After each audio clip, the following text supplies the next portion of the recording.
Lake Titicaca is actually the highest lake in the world, the highest navigable lake, so the highest lake with boats, I think. Super cool. It's at a little over 14,000 feet, I believe. That's where he rolled in alpaca poop the other day. Gross! Oh my goodness. So beautiful. It's a gorgeous day here in Lake Titicaca. We're just waking up and look at this amazing place we get to wake up to today. Right on the water. Absolutely gorgeous. So we do actually have some really cool adventures planned for a little bit later in the day, but we have to get some work done. And before we get some work done, while we have this big, beautiful, open stretch of grass, I'm sure you guys know what we've got to do.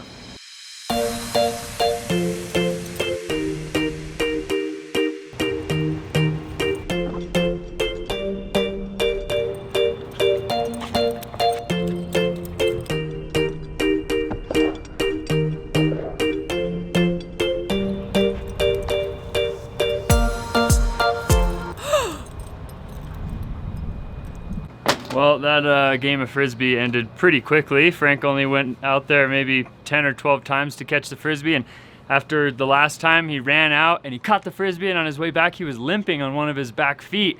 And I thought, oh no, he's hurt his toe or his knee or his hip or something is bad. And after maybe 5 or 6 steps, he just laid down. He wasn't whining, wasn't doing anything. He just wouldn't stand up. So I went over to him and I rolled him on his back and I looked at the foot to see if there was like a thorn or a sticker, and I see this tiny little shiny thing. So I go to pull on the tiny little shiny thing, and this whole nail that's this long, all that was sticking out was this little tiny nail head, and it was, if this was his foot, it was kind of in at an angle like that. And so I pulled it out, and he doesn't really seem to be affected. It's not bleeding, he's not limping on it or anything, but what the heck, man? You okay, Bubba? You just took the equivalent of a horseshoe stake into your foot. It's enormous for him. This is one of the things that's kind of scary about being down here is when we were talking to Kid, we were riding her horses, and she was saying basically here in Peru there are no veterinarians, or maybe there are in some of the bigger cities, but where she lives outside Cusco, there's no vets, especially for like horses. So you just have to kind of learn how to do things on your own. And that kind of makes me nervous because with this puncture from a rusty nail from Frank, it's kind of sketchy. Maybe he could get tetanus. I know dogs can get tetanus, but it's like really rare, and if they do get it, there's like very few treatments, and they don't really know if the treatments actually help. I mean, we're lucky that he super trusts us. Obviously, he's not very comfortable right now, but like I said, there's no bleeding. I'm just trying to clean his foot as much as I can with some warm water and soap and a little bit of hydrogen peroxide, and we're just gonna monitor it really thoroughly and make sure he doesn't start to develop any signs, because there's actually no tetanus shot for dogs, but if you start to see some signs of tetanus symptoms, you definitely want to go take him to the vet. But I think it's actually time for us to go inside, jump on our computer. We need a Skype call with somebody because we're actually doing a podcast today. Pretty excited. So luckily this hotel is being very kind, even though this room is super echoey, and letting us use their conference room. We're going to be doing our podcast in here, and that actually brings us to today's sponsor, because we are going to be connected to the hotel's Wi-Fi. Today's sponsor is Surfshark. You want to be a smart traveler, and especially in our case where we're moving around all the time, we're in airports, coffee shops, restaurants, we're always connecting to different public Wi-Fis, we want to protect ourselves. Anytime you're connected to a public network that's unsecured, anyone on that network can effectively hack into your computer and obtain any information that you're sharing over the web. So what Surfshark does as a VPN is they actually encrypt your information when it's being sent back and forth. So anybody that does hack in won't be able to see what you're actually sharing. So we've actually found it really useful to use it on our computer. It's super simple, and it's actually even more simple to use on your cell phone. Since most people are doing work on their cell phones, or bank account information, logins, things like that, the Surfshark app makes it super simple to protect yourself. So if you guys are interested in trying out Surfshark VPN, I highly recommend it. Click the link in our description at surfshark.deals/Trent and Allie. Use the promo code Trent and Allie. This will give you 83% off and you get an extra month for free. We just wanted to say thanks again to Surfshark for sponsoring this video. Now we're gonna hop on this video call and get this podcast taken care of. Hi, Claire. Hi. How are you? Online community here, and the traveling community is amazing, and we've made some incredible friends on the road. All right, we're packed up. We got an appointment to catch. Let's get out of here. It's super sunny, it's pretty warm, but the breeze is cold. So even though it's like super sunglasses weather, I definitely want a jacket on. Trent definitely wants as much sun protection on as possible. I've got my sun protection on. We are ready to hit the water, my friends.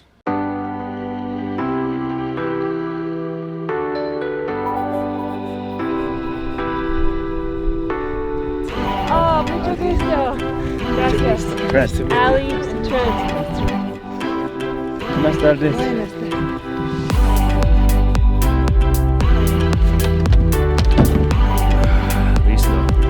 Church right here. These are churches for this floating island. There's actually no ground right there. It's just these reeds that are stacked and they float.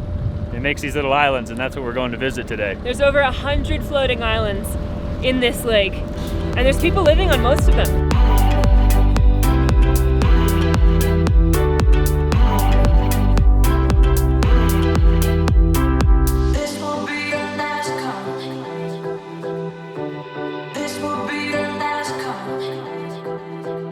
So we just made it to this huge opening where you can see all these crazy floating islands surrounding us. Each island holds 4, 8, 10 families, and all of a sudden the water is a totally different color. It feels super clear. It feels like we just entered a totally different realm. Yeah. It's so cool.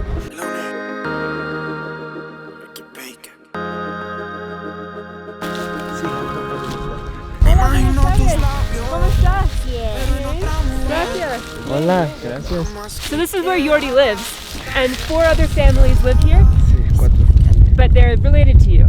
Your mother, your sister, and everybody on here gets along. Yes. There's no fighting because everybody lives together. And if you fight, you just throw them off the island. Yeah. It looks very rustic, but they use solar power for TV, electricity, radio, so clean water for drinking, showers, toilets that you flush, or Chemical toilet. Chemical in toilets? one container. Mhm. The container is full. Go to it's similar to our toilet in our van, and everything is mobile. yeah. Everything moves just like the van. Yeah. It's really cool here. This is actually like a really big city, and they're so advanced here that they even have schools and kindergartens, soccer fields, hospitals. All throughout these islands are dispersed pretty much everything you need within a city. It's crazy. Jordi was saying that it's basically like a whole big city now, but every island has its own name and its own president. So the people there's someone in charge of governing that little island. So who's the president here? It's Jordi! Nice. President Jordi.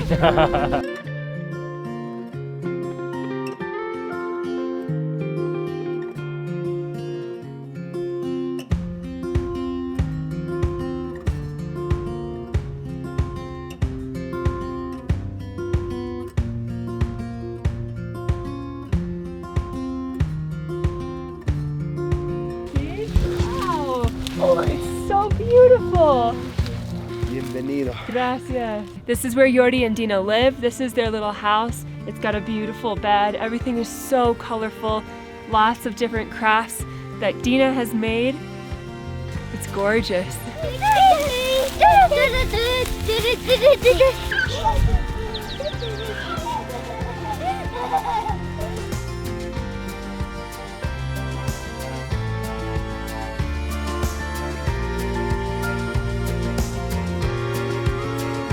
So this is a Titicaca banana.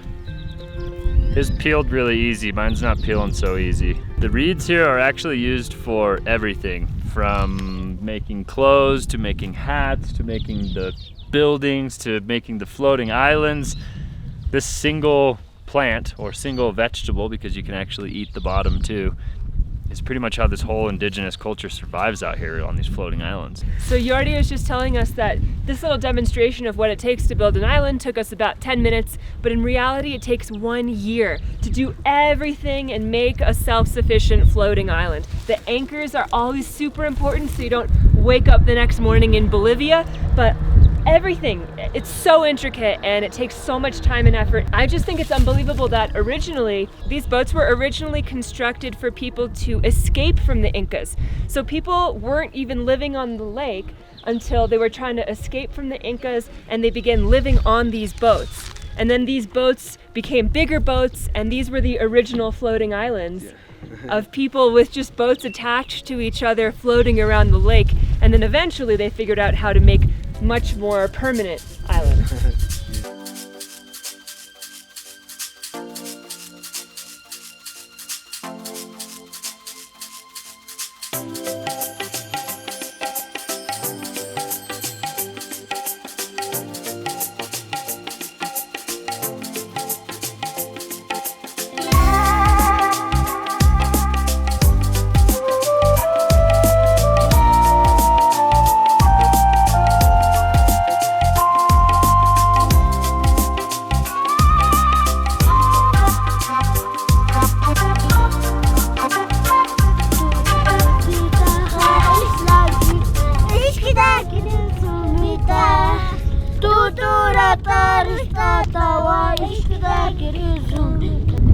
Perfecto! Muy bien! Muy bien! That was amazing. So happy we did this. Now let's just hope we beat the rain back to the place where our van is parked. Yes. We had to make one stop before we head back to Puno, and that's at the gas station.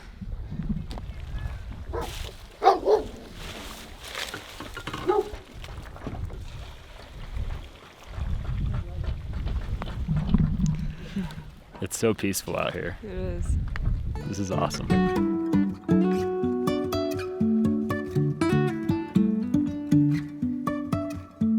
Life is a winding road, no telling where it goes.